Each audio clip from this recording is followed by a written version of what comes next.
অবস্থা কি করে হলো? তোমাকে জাহাজ করেছে, তুমি তাকে দেখিছো? আমি কাউকে দেখতে পাইনি। টনি কি পারবে এই হাত কাটার মূল রহস্যটা বাহির করতে? তো একদিন টনি এবং তার কনস্টেবল একটি বাড়িতে পাহারা দিচ্ছিল এলাকায়, যেখানে রাতে মানুষের হাত কেটে দিত। এটা এলাকার মধ্যে অনেক বিভ্রান্তিকর মধ্যে পড়ে যায় এবং পরক্ষণেই অনেকজনের হাত কেটে দিত, কিন্তু কেউ বলতে পারতো না যে কে হাত কেটেছে। তো এখানে একজনের হাত কেটে দেয় গল্পের মধ্যে। তো পরক্ষণে এখানে টনি ছুটে এসে এবং তাকে বলে যে আপনার হাত কে কাটছে, আপনি কি তার মুখটা দেখেছেন?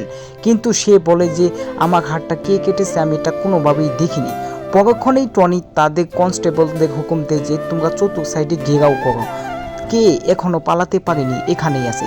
পরক্ষণে তাদের এক পুলিশ ইন্সপেক্টরের হাত কেটে দেয়। তো এটা নিয়ে তাদের গ্রামে একটি যজ্ঞ বসে, যেখানে এক সাধু মশাই বলে যে এই গ্রামে সকল মানুষকে ধ্বংস করে দিবে এবং মেরে ফেলবে। তো এটা শুনে গ্রামের সকল মানুষ অনেক ভীত এবং হতবাক হয়ে যায়। পরক্ষণেই সেখানে সাধুও মারা যায়। এটা দেখে গ্রামের মানুষ চিন্তা ভাবনার সিদ্ধান্ত করে যে তারা এই গ্রাম ছেড়ে চলে যাবে। পরক্ষণেই তারা সকলেই মুঘল মশাইয়ের ওখানে যায় এবং গ্রামের যত জমি আছে কম দামে বিক্রি করে তারা এখান থেকে চলে যাওয়ার জন্য সিদ্ধান্ত নেয়।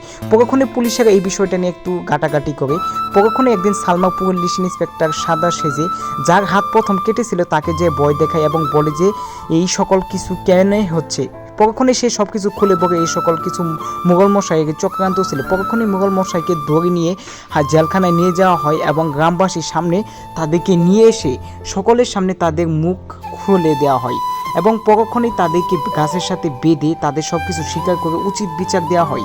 তো এটাই ছিল নাটকের সর্বশেষ